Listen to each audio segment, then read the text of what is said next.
Hi everyone, it's Kennedy Morgan. How are you? I hope everybody is safe and in good health and all that. Um, I'm here in Puerto Vallarta in my studio, and it has been a hot day so far and very humid. I think it's like 75% humidity here. That's guessing at this point. So even though it may be like 82, 85 outside, because of the humidity, it makes it feel like it's even hotter. So I tend to spend a lot of time in my studio or in the office or a coffee shop where there's, it's cooler and the air is cooler and there's some air conditioning in most places. So yeah, the reason why I'm reaching out to you guys today is because I had some questions about my last video regarding how I learned I was a medium, or how I came about to accept my ability, and then the piggyback question to that was, what is my day like? Like what do I do during my day in respect to being a medium? And I gotta tell you, my day is pretty normal, pretty regular. There really isn't a lot that's different from, I think, everybody else's day. I mean, I wake up and shower, get myself together, maybe have a shake for breakfast because I'm trying to tone up and lose weight a little bit, and then go do my thing throughout the day. So there's not much difference there. I think what people really want to know is, what do I do as a medium to be able to connect? Like, well, how does that work throughout my day? And I'll be honest with you, in the morning I do at least 52 an hour of meditation, and that meditation is very specific. Now I know that everybody meditates and everybody has their own meditation practice sometimes, but my meditation is very active. I guide myself through into a very deep, relaxed state of mind, and in that state I ground myself, open my chakras, raise my energy, and then connect with the spirit world. And then I call that because what I do is I sit in stillness or sit in silence, or what looks like stillness and silence, but in my head I'm actually communicating with those in spirit, my guides, anyone who wants to come forward to kind of sort of help me understand my own abilities, strengthen them, create more of a stronger connection with the spirit world. Sometimes I'll get future glimpses of things. Sometimes I'll have spirits that come through that belong to my friends or my family or the people that I know, the people around me, and then I'll end up reaching out to them privately to give a message. Sometimes I'm just sitting in stillness and just sitting in them and bathing in that light, in that energy of the spirit world, which is very, very, very high. And when you're there, you're just like, you feel like you're on cloud 9. And sometimes getting out of my meditation, I just don't want to leave. I'm like, oh, do I have to go now? But of course I have to come back to the real world, right? So in that process is how I strengthen my ability. And if you really ask me why I have such a strong connection to spirit, it's because of the meditation, and that is my secret. So if you are looking to have your own spiritual connection, I would encourage you guys to meditate. And if you want to know more about my meditation practice, you can go to Kennedy Morgan Medium on YouTube, and there's some meditation practices on there that you can use to help you connect with spirit. Other than that, my day is pretty normal. Sometimes I'll be out in public. Maybe I'll be at a grocery store, a restaurant, at the park, working out, something like that, and I'll see someone standing next to someone in the park, a spirit standing next to someone in the park, or I'll sense or feel things around me. I typically don't engage. Most people think that because I see, sense, and feel and know that spirits around me, that I'm always engaging, I'm always communicating with them. Not necessarily the case.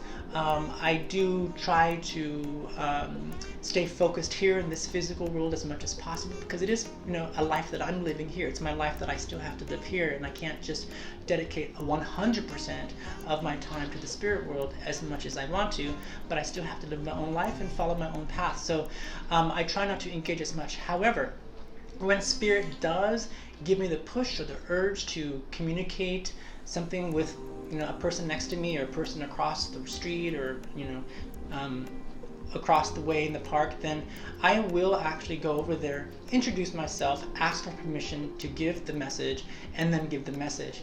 And I remember when I first started this and trying to prove everything and testing my abilities, I would always come up to people and say, I know this sounds weird, but, which is, by the way, the title of my first book, I know this sounds weird, but, and then I would, ask them for permission, and then I would give them the message. I still do the same thing today, even though, I'm a bit more used to calling myself a medium, I guess. Even still now, it sounds a little bit weird, but I still say, hey, I know this is weird, but I'm a medium. My name is Kennedy Morgan.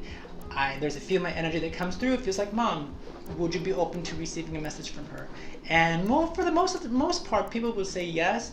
I've only had one instance in the years I've been doing this and thousands of readings I've had where one person said no. And that's only because she had a very strong foundation of faith, and her faith prohibited her from, engaging in that sort of, activity, if that's what you want to call it. So she declined, and that's okay with me. I have to I'm very ethical in that sense. I want to honor and respect everybody's boundaries. So being a medium and being able to receive messages and give them, there is an ethical responsibility with it as well. So with great power comes great responsibility. No, just kidding. But yeah, I do have my own ethical rules that I follow when I'm doing readings, things like that. So for the most part, though, I do private readings during the daytime. Sometimes I'm hired for group readings, and then I have my events too. Sometimes they're online, or I do them in actual on an actual stage with an actual audience. So the other question that I've had too, this becomes more serious now. The other question I've had too is whether I sense or feel any negative spirits, like evil spirits. If you know me, I don't really subscribe to the concept of evil, coming from like the devil or demons or anything like that. So because for the amount of readings I've done in the past years, I've never had a spirit come through telling me that they're in hell, or telling me that they're burning up, or that they're being chased after demons or being held down or anything like that. I've always had souls that come through that are very high vibration, that come through with information that can help their loved ones here in this physical world. Sometimes that information can start off seeming negative because people pass away, sometimes in negative ways. It might be a tragic accident, or maybe they committed suicide or something like that. But the spirit uses that information to open up the conversation, to be a catalyst for healing, closure, clarity, guidance, things like that. And that's why I do what I do, not for any other reason really. Because if I knew that this was negative or evil or anything like that in any way, shape, or form, trust me, I wouldn't be doing this work. Because that type of stuff does kind of sort of creep me out. Although I know that it's not quote unquote real. There are lower vibrational energies, not evil or not negative, just lower vibration. Okay, just as every single day you go out there, you might meet somebody and they might be a complainer, or they always think negatively, things like that. Lower vibrational set points, right? So when you cross over, sometimes there are lower vibrational energies. I do sense and feel them. It's a choice of whether I want to lower my vibration up in order to be able to engage with that or not, and I choose not to. So I tend to raise my vibration and keep it up there so that I can engage with those who come forward, those souls, energies, spirits that come forward with a higher purpose and work for the greater good for the people around you. The people around them, as well as their loved ones here in this physical world. So I typically don't engage with I just don't engage with lower vibrational energies. And just so you know, lower vibrational energies also exist in this physical world as well. And they come, unfortunately, in the form of situations, circumstances, events, and people.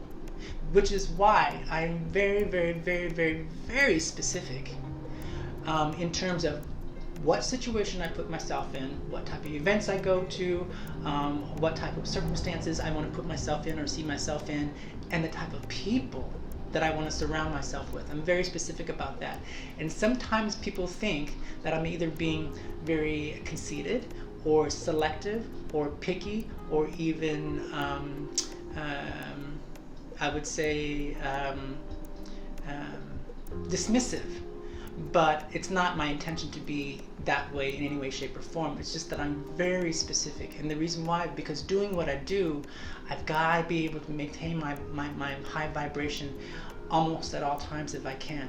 So you'll often find me throughout the day, even when I'm getting that monkey brain talk in my head, or some negative stuff's coming through, or I'm witnessing somebody saying something negative, what I'll do is I will remove myself from that situation, or ground myself, raise my energy again, raise my vibration again, so that I can maintain that level of, like, you know, groundedness and centeredness and zenness, right? So so that's kind of sort of my thing that I do throughout the day as well. The other question is, you know, do I get negative stuff? Like, do I see people getting hurt, or can I see the future, whether someone's going to die or not? The answer to that is yes and no. I typically don't get negative stuff, because with the type of energies that I choose to connect with, they're higher vibrational energies, so they come forward with more wisdom, more information that, you know, causes healing, like I said, comfort and guidance and closure and all that stuff. Sometimes I might see like a crowd of souls, or a crowd of energies or spirits surrounding one particular person, and that is my sign that that person, that specific person, has a limited amount of time here left in this physical world, and at some point they're going to be called home soon. That's the only way that I know if someone would be passing soon or not. Other than that, I don't, you know, they don't tell me. The spirit doesn't tell me where someone's going to pass, or they don't tell me that someone's going to get in a car accident, or they're going to tell me that someone's going to die of a heart attack or anything like that. I don't really get that stuff, but I know that someone will pass because I call it the gathering. And I know that someone will pass because of the gathering that I might see around somebody. It's very, very rare. It's not very often, but it does happen every once in a great while. Anything else? Another thing too is people always ask me, why is it that spirit doesn't come through with just their names and, you know, their where they lived and their phone number when they were living here in this physical world, or their email address, things like that. And then, you know what, honestly, it just doesn't work that way, because if you really knew what this is all about, it really is playing psychic charades, because you're receiving bits and pieces of information, and it's so quick and so fast that sometimes if you're not focused or not aware, you won't get it, right? So you have to be really kind of sort of in the moment and just really concentrating on what's coming through in order to, like, you know, understand the message that's being relayed. Because it is like a lot like playing psychic charades, I have to put things together, connect the dots, make sense of things, and then present it in a way that hopefully makes sense to that person in front of me. All this happens within like a millisecond in my head.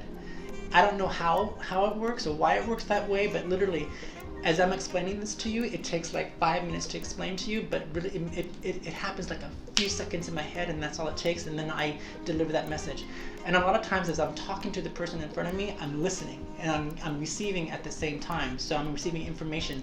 So I'm, you know, regurgitating information, and then I'm also receiving information and then relaying another aspect of the message that's coming through. So it happens very, very quickly. And that's why I say, when you go to a psychic or a medium, write things down, especially the things that don't make sense, because sometimes that comes up later once you leave, and then you get reminded, or something happens where, you know, what the medium or the psychic tells you actually comes true. So keep that in mind too. The best thing whenever you go to a psychic or medium is to have no expectation. I know that when people come to me, they come to me with like specific, you know, people that they want to come through. I don't have any control about, you know, for who comes through in the reading. You know, the great aunt that you never knew might come through, or the mom that you never or the mother-in-law that you never really liked at all might come through for you. So I have no control. But typically, if you've been thinking about them, or you've been talking about them, or, you know, maybe it's their birthday today, or 2 days before, or 2 days after, or something like that. But when you start focusing on them, typically what you'll do is what I call collapsing their energy. And as you do, their energy collapses next to me in the reading, and then I'm able to communicate with them. So that's how I sort of connect, if you will. Yeah, so that's in terms of like mediumship and what I experienced in my day. These are some of the things that I experienced. If you are interested in having a private reading with me, again, you can go to my website at www.kennedymorganmedium.com. That's www.kennedymorganmedium.com. You can just click on reading, schedule your time, and it automatically falls onto my calendar. I am notorious for forgetting to put things into my calendar, which is why I have everybody go through my website, because sometimes people want to reach out to me, on Messenger or Facebook or FaceTime or however, email, and I say yes, yes, yes, yes, yes, because I'm a yes person, and then I eventually forget to put the appointment into my calendar, and then I miss it, and then people get angry with me, and I'm like, oh my gosh, I'm so sorry. So it's just better that if you want a private reading with me, just go to my website, book it there, and then automatically falls in my calendar. I just look at my calendar and say, oh yay, look, Maureen's coming to see me tomorrow, basically. So and that's as easy as it gets in terms of like the booking process. Again, I just want to remind everybody, I'm having a demonstration this Friday at 7 o'clock Central Daylight Time, and I'll be doing a Zoom public demonstration of spiritual communication. If you would like to be a part of that audience, please go to my website under events and then click on Through the Veil, and that will take you to where you can purchase your tickets now. And unfortunately, yesterday was the last day where you can purchase your tickets at 300 pesos, which is like $13 US or something like that. But that's over now. So my web people have now made the ticket prices 450 pesos. So that's the only tickets that are available at this point. So I'm sorry if you didn't get the message before on my Facebook or wasn't able to book your tickets on time. But you can still book them. There's still room. There's still space. So please go to my website if you want to and do that before Friday. Yeah, oh my gosh, it's Friday. It's 2 days. I'm so excited. So I hope you attend. With that said, I hope you guys are having a great day. I know, the world is starting to reopen with everything. Please stay safe. Use common sense in everything you do for your own safety and for the safety of the people around you.